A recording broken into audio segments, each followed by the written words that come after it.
तब तक इस देश में लोकतंत्र फल फूल नहीं सकता है, तब तक लोकतंत्र स्थायी नहीं हो सकता है। मुट्ठी भर पैसे वाले लोग, मुट्ठी भर जमीन वाले लोग, मुट्ठी भर धन संपत्ति वाले लोग राज करेंगे और बाकी लोग उनके अंदर में काम करेंगे तो कभी लोकतंत्र सफल नहीं हो पाएगा।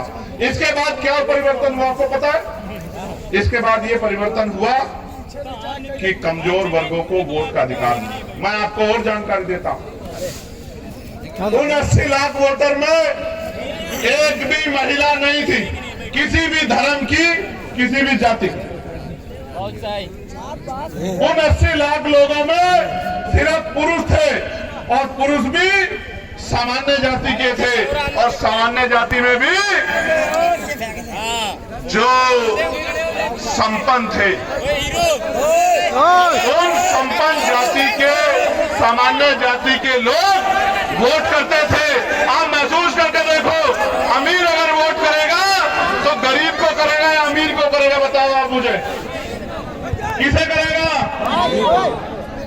गरीब को अमीर वोट कर सकता है? नहीं। इसलिए बाबा साहब ने कहा कि अंतिम व्यक्ति को वोट का अधिकार मिलना चाहिए और बाबा साहब अम्बेडकर की सिफारिशों पे इस देश के करोड़ों दलितों, पिछड़ों, आदिवासियों, महिलाओं और जो अन्य धार्मिक अल्पसंख्यक हैं वो भी, उन सबको, जिनमें जैन हैं, सिख हैं, बौद्ध हैं, मुसलमान हैं, सबको वोटिंग राइट मिलने का काम हुआ। और ये 22 देश संविधान की देन है कि नेहरू जी की बिटिया इंदिरा गांधी जी देश की प्राइम मिनिस्टर बनी, सुचित्रा कृपलानी उत्तर प्रदेश की पहली मुख्यमंत्री बनी, आदरणीय बहन जी कमजोर वर्गों की तरफ से मुख्यमंत्री बनी।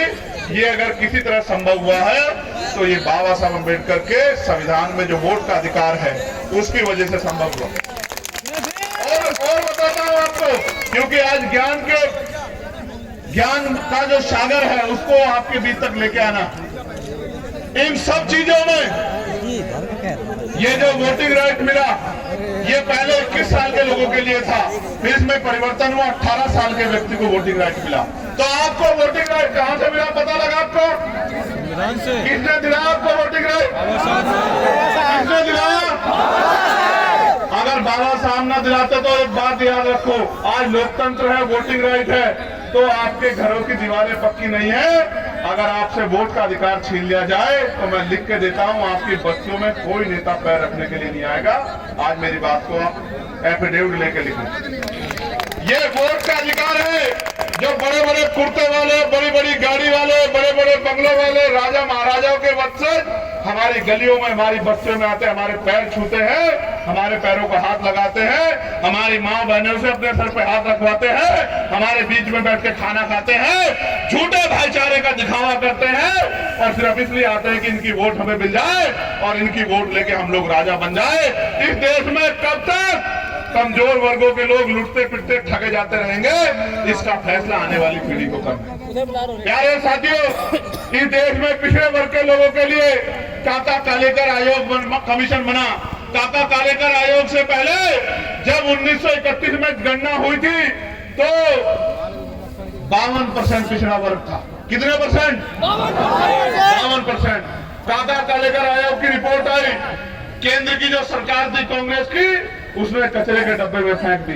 लंबे समय तक कचरे के डब्बे में पड़ी रही फाइल।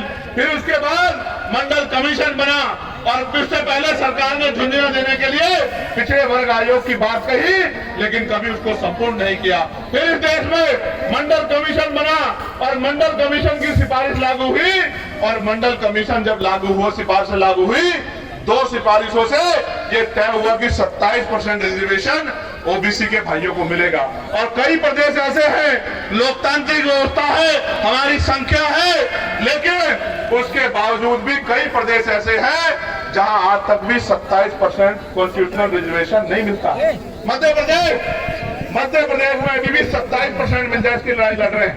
लेकिन असल तो होना चाहिए था कि पिछड़े वर्ग के लोगों को 52% आबादी को 52% हिस्सेदारी मिलनी चाहिए थी। असल तो ये होना चाहिए था, मगर ये नहीं हुआ। इसलिए मैं बार बार कहता हूं कि जब तक चमचागिरी का तेल लगा रहेगा बहुजनों की लाठी पर, तब तक 10% हावी रहेगा 90% की छाती पर। मेरी बात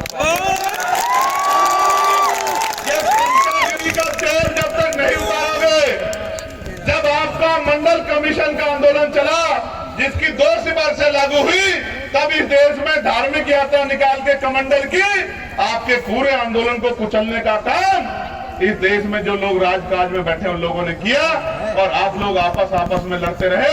इस वजह से आज भी आपके घरों के ऊपर पलस्तर नहीं हुआ है, जबकि यहाँ दूसरी तरफ इसी प्रदेश में ऐसे भी लोग हैं जिनके पास 5-5 हजार बीघे जमीनें हैं, जिनके घर 20-20 बीघे में को है, और मेरे दलित पिछड़े कमजोर किसान मुसलमान वर्ग के पास, इनके पास रहने के लिए 20 गज जमीन भी नहीं है। ये इस देश में प्रदेश में हो रहा है।